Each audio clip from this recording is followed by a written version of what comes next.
조선 효종 때 노재상이었던 송시열이 몸져 눕습니다. 아무리 약을 쓰고 의원을 불러도 몸이 나아지지 않습니다. 아들을 불러서 말합니다. 미수 선생에게 가서 약을 처방해달라고 하여라. 미수는 허목이라는 사람이 있는데 이 사람은 학문과 의학 지식이 매우 높은 사람이었다고 합니다. 그 사람이야말로 나를 고칠 수 있다. 그 사람이 아니면 나를 고칠 사람은 이 조선 땅에 없다. 라고 말합니다. 아들은 깜짝 놀랍니다.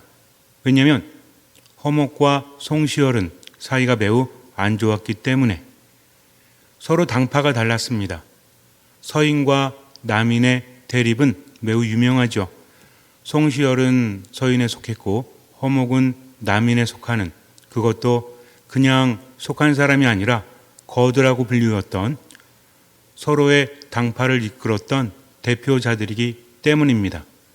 예속 논쟁을 비롯해서 어떤 일만 있으면 서로 싸웠어요. 요즘에도 그러죠? 뉴스를 보면 맨날 싸우죠? 요즘은 지들끼리도 싸우더라고요. 그래서 정치를 한다는 것은 싸워야만 되는 것 같아요. 늘 적이 있습니다. 사이가 좋지 않으니 약을 지어줄 리가 있겠습니까? 그래도 그 사람이 아니면 나를 고칠 사람은 없다. 아들은 허목을 찾아갑니다. 그리고 아버지의 병환에 대해서 이야기하고 약 처방을 지어달라고 말합니다. 미수 허목은 그 아들을 바라보더니 빙그레 웃습니다. 그리고 약 처방전을 써줘요. 웬일이지? 이렇게 순순히 약 처방전을 써두자니. 아들은 의아했지만 그래도 써줬기 때문에 그것을 가지고 나왔습니다. 길을 가다가 너무나 궁금했어요. 어떤 약 처방을 써주었는지. 그래서 약 처방을 펴서 읽었습니다. 그런데 거기에는 아주 끔찍한 것이 들어있었어요. 비소를 포함한 여러 가지 독극물이 들어있습니다. 그러면 그렇지, 우리 아버지를 살려줄 리가 없지. 화가 났습니다. 그러나 어찌할 도리가 없죠. 아버지에게 가서 말합니다. 아버님, 제 예상이 맞았습니다. 약 처방을 써주지 않았느냐? 아니요, 써주었긴 합니다. 그런데 이거 보십시오. 여기 보면 비소와 다른 독극물들이 있습니다. 이것을 어찌 먹습니까? 이것을 드신다면 분명히 살지 못하실 겁니다. 송시열은 그것을 읽습니다. 그리고 아들에게 말해요.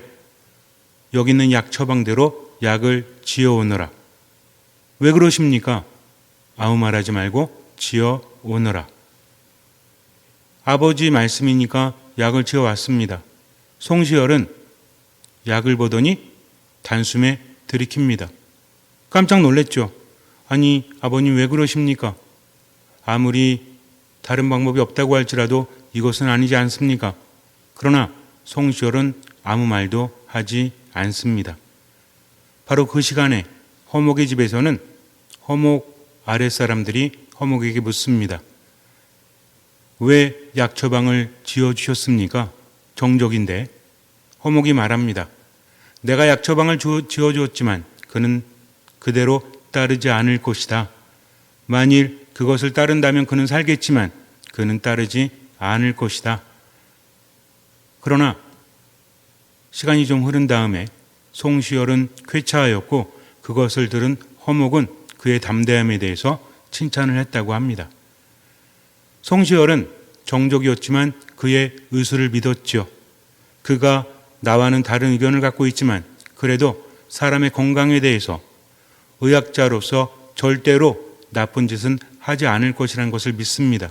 그리고 그것을 먹었던 거죠. 그 때문에 그는 쾌차할 수 있었습니다. 믿음이라는 것은 이런 것이죠. 상대방에 대해서 싫어한다고 할지라도 상대방이 어떤 인품인지 안다면 그것을 따릅니다. 그리고 병에서 나을 수 있습니다. 하지만 믿지 못했다면 여기는 함정이 있죠. 무엇 때문에? 아는 게 병이라고 하지 않습니까? 그것을 읽고서 비소를 포함한 독극물이 있다는 것을 알고서도 그것을 먹는다는 것은 내가 아는 것이 전부가 아니구나. 그는 전문가이고 그가 이렇게 처방을 했다면 무슨 이유가 있겠지 하면서 그것을 믿고 받아들였다는 겁니다. 세상을 살다 보면 때로는 아는 게 힘이 될 때도 있지만 아는 것이 병이 될 때도 있죠. 모르는 것이 약일 때도 있습니다. 우리는 언제 고민합니까? 아예 모른다면 고민하지 않습니다. 알기 때문에 고민하는 거죠. 이것이 맞을까? 이것이 틀릴까? 어디로 가야 하는가? 어린아이들은 맹목적인 신뢰를 하죠. 부모의 말이면 무조건 듣습니다. 너 이빨 안 닦으면 이빨 썩는다. 빨리 닦아. 그럼 어떻게 하죠? 이빨 닦습니다. 너 자꾸만 이런 거 안 먹고 말 안 들으면 망태 할아버지가 잡아간다 라고 말합니다. 요즘에는 망태 할아버지 얘기를 하는지 모르겠지만 옛날엔 그랬죠. 그럼 아이들이 어때요? 망태 할아버지가 잡아갈까 봐 부모님 말씀을 잘 듣지 않습니까? 요즘에는 망태 할아버지가 잡아간다 그러면 어떻게 해요? 검색해 보죠. 망태 할아버지가 누군지. 세상이 많이 변했지만 어린아이는 부모이기 때문에 신뢰하는 겁니다. 이것저것 따지지 않아요. 스스로 알고 있다고 할지라도 신뢰하기 때문에 아는 것과 달라도 부모를 따른다는 거죠. 어린아이처럼 되지 않으면 하나님 나라에 들어갈 수 없다라고 예수님은 말씀을 하십니다. 믿음에 있어서 가장 중요한 것이 무엇인가? 때로는 아는 것이 믿음에 도움이 되기도 하지만 때로는 아는 것이 믿음에 방해가 되기도 한다는 거죠. 그래서 믿음이라는 것은 무엇인가를 알기 위해서 노력하는 것 중요합니다. 그런데 알면서 체험하는 것, 그러면서 자신만의 믿음을 더 깊이 하는 것, 이것이 더 중요하다는 거죠. 신앙이라는 것은 뭔가를 아는 것으로 그치는 것이 아니라 하느님과의 만남, 예수님과의 만남 안에서 스스로 체험하고 깨닫고 알아가고 믿음이 깊어지는 거죠. 예수님은 여러 가지를 보여주셨습니다. 아픈 사람을 치유하시고 기적을 행하시고 여러 가지 말씀을 들려주셨죠. 그러면서 우리가 체험하고 깨닫기를 바라십니다. 그분이 하신 말씀들을 들어보면 이거 해라 저거 해라 라는 계명뿐만 아니라 가장 중요한 말씀, 나를 믿어라. 나를 믿지 못하겠거든 내가 한 일들을 보아서라도 믿어라 라고 하시는 거죠. 처음부터 예수님을 믿을 수는 없죠. 제자들도 그랬습니다. 그분의 말씀을 듣고 기적을 체험하면서 예수님이 어떤 분이신지를 깨달아갔다는 거죠. 아직은 완전하지 않지만 그분의 죽음과 부활을 체험하면서 그들 또한 예수님을 믿고 변화되었습니다. 이것이 신앙이라는 거죠. 믿음이라는 것은 한순간에 생겨나서 그냥 유지되는 것이라기보다는 믿음은 자라나는 거죠. 그래서 예수님과 함께 살아가면서 제자들은 믿음이 자라는 것을 체험하게 됩니다. 신앙생활도 마찬가지죠. 하느님을 알고 하느님 안에서 그분과 함께. 하지만 중요한 게 있습니다. 예수님의 말씀 중에서 우리가 믿고 신뢰해야 되는 것들, 그것을 믿을 때 체험이 오게 되는 거죠. 그래서 믿음이라는 것은 하느님을 만나서 그분의 말씀을 듣고 묵상하고 삶 안에서 그것을 체험하고 그러면서 성장해 가는 거죠. 그러면서도 중요한 말씀들 마음속에 간직하는 겁니다. 예수님께서 아주 많은 말씀을 하셨지만 그것을 요약하면 무엇이죠? 나를 믿어라. 내 안에 머물러라. 나를 떠나지 마라. 너희는 나 없이는 아무것도 할 수 없다. 그러니 나를 신뢰하고 내 안에 머무르라는 거죠. 나는 착한 목자다. 그리고 너희는 양떼다. 착한 양떼들은 뭘 하죠? 예수님께서 말씀하셨죠? 내 양들은 내 음성을 알아듣는다. 착한 양떼는 어떻습니까? 목자의 음성을 알아듣고 목자의 음성을 따라간다는 거죠. 그러면서 예수님께서는 또 이런 말씀을 하십니다. 나를 따르려는 사람, 내 안에 머무르려는 사람은 어떻게 해야 된다? 자기 자신을 버리고 매일 제 십자가를 지고 나를 따라야 한다. 즉 하나님이 신뢰하는 사람은 내가 아는 것을 넘어선 때로는 내가 아는 것과 반대라고 할지라도 그분을 신뢰하고 말씀을 듣고 그 말씀을 따르는 거죠. 희망이 없어도 희망합니다. 인간적으로는 절망 가운데 있다고 할지라도 오로지 하느님만 바라보고 예수님만 바라보고 따라가는 거죠. 신앙이라는 것은 이렇게 함께 가는 곳인데 앞에 가시는 분은 예수님이세요. 나를 따라오너라 라고 말씀하셨기 때문에. 그러나 많은 경우에 십자가를 지고 예수님을 따라간다고 하면서도 예수님을 앞지려고 하려고 해요. 이러면 안 된다는 거죠. 예수님 뒤를 따라간다는 것은 무엇이죠? 그분의 등을 보고 따라가는 겁니다. 그 앞이 보입니까? 안 보입니까? 누군가를 따라갈 때 예를 들어서 등산을 하는데 높은 산을 갑니다. 가이드들이 있죠. 우리나라에 이런 산들 말고 히말라야라든지 그런 데 있지 않습니까? 안나푸르나 이런 데. 그런 데 갈 때는 원주민들이 앞에서 갔죠. 그걸 따라갈 때 어떨 것 같아요? 그 앞이 보일까요? 안 보일까요? 바싹 붙어서 가면 잘 안 보이죠? 뭐만 보입니까? 가이드의 등만 보여요. 그것을 보고 따라가는 겁니다. 즉 보이는 만큼만 보고 따라가는 것이 바로 믿음이다. 우리도 누구만 바라보면 돼요? 예수님만 바라보면 돼요. 그 등만 바라보면 돼요. 너무 멀리까지 보고 걱정할 필요가 없습니다. 길을 본다면 까마득할 수 있죠. 아니 어떻게 저길 갈 수 있단 말인가. 그러나 그 길을 보는 것이 아니라 무엇을 보는 것입니까? 앞에 있는 주님의 등만 바라보는 거죠. 이것은 무엇이죠? 그분의 말씀을 듣고 그 말씀대로 살아가는 겁니다. 이것이 바로 신앙이라는 거죠. 그런데 예수님께서는 분명히 말씀하세요. 너희가 나를 따라온다면 너희는 평화를 얻을 것이다. 너희는 죽지 않을 것이다. 그러나 동시에 뭐를 져라? 자기 십자가를 져라. 뭘 버리고? 자기 자신을 버리고. 여기서 자기 자신을 버린다는 것은 무엇이죠?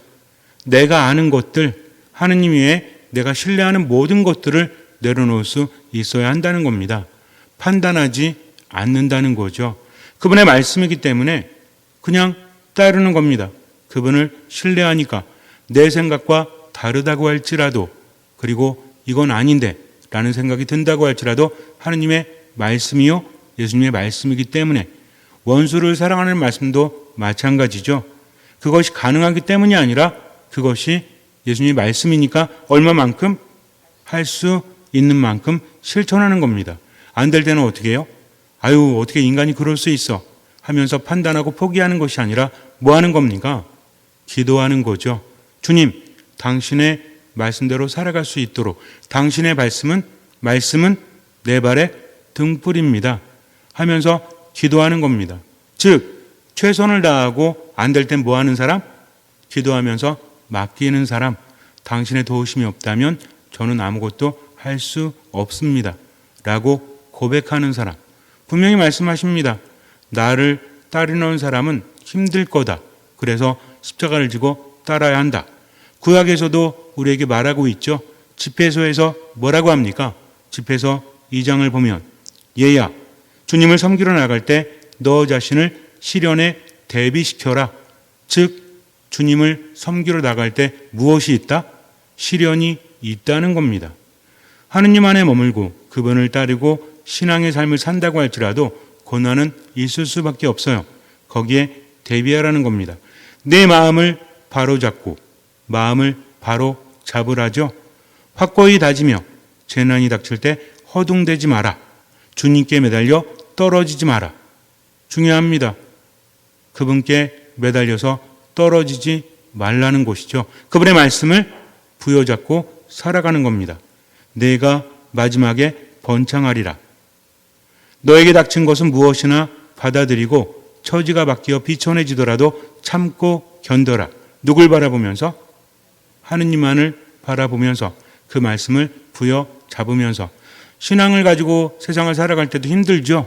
내가 하느님 믿는데 왜 이렇게 힘들어? 가족사도 별로 좋지 않고 몸도 아프고 경제적으로 나아지지 않는다고 할지라도 그래도 하느님 바라보고 얼마만큼 할 수 있는 만큼 하면서 살아가는 겁니다. 그럴 때 금은 불로 단련되고 주님께 맡겨진 이들은 비천의 도가니에서 단련된다. 질병과 가난 속에서도 그분을 신뢰하여라. 그분을 믿어라. 그분께서 너를 도우시리라. 너의 길을 바로잡고 그분께 희망을 두어라. 그분을 믿어라. 너희 상급을 결코 잃지 않으리라. 우리는 오로지 그분만 바라보는 겁니다. 그래서 그분이 모두 기억하시고 또 그분은 나보다 더 더 잘하시고 나를 나보다 사랑하시고 내 방식이 아닌 누구의 방식대로? 그분의 방식대로 나를 이끄실 것이기 때문에 나는 그분을 신뢰하고 뭐만 바라보면서 그분의 등만 바라보면서 말씀을 묵상하면서 지금을 살아가는 거죠. 이것이 신앙입니다. 그럴 때 기적은 일어나는 거죠. 어차피 인생이라는 것은 그분을 신뢰하지 않아도 힘들어요. 그러나 그분을 신뢰해도 힘듭니다. 하지만 상황은 다른 거죠. 인간은 어떤 존재입니까? 힘들어도 선택하는 존재죠. 무조건 편안만을 선택하지는 않습니다. 그러니 걱정하지 마세요. 내가 감당할 수 있는 만큼만 그분은 고통을 허락하십니다. 근데 이것은 그분이 아시는 거죠. 우리가 설정하면 안 돼요. 주님, 요 정도까지는 제가 감당할 수 있는데요. 그 이상은 감당할 수 없습니다. 라고 말하면 돼야 한대요. 말해도 괜찮아요. 어차피 상관은 없으니까. 그것은 나도 모릅니다. 누구만 아시는 거죠? 하느님만 아시는 겁니다. 그래서 우리는 고통 중에서도 그분을 바라보면서 어떻게 말하죠? 하느님, 감사합니다 하면서 모든 것에 감사하죠. 제가 힘들어도 언제나 기뻐합니다. 당신이 함께 하시니까 하면서 이해되지 않는 고통 속에서 끊임없이 기도하는 사람이라는 거죠. 왜? 하느님께서 함께 하시기 때문입니다. 잠시 눈을 감으세요. 판단하지 마십시오. 그저 하느님께 맡겼다면 지금을 살아가세요. 때로는 견딜 수 없는 스트레스가 나를 힘들게 하고 우울과 분노가 내 안에서 터져나온다고 할지라도 그래도 결코 실망하지 마십시오. 기도하십시오. 우울하다면 기도하십시오. 화가 난다면 기도하십시오. 짜증난다면 기도하십시오.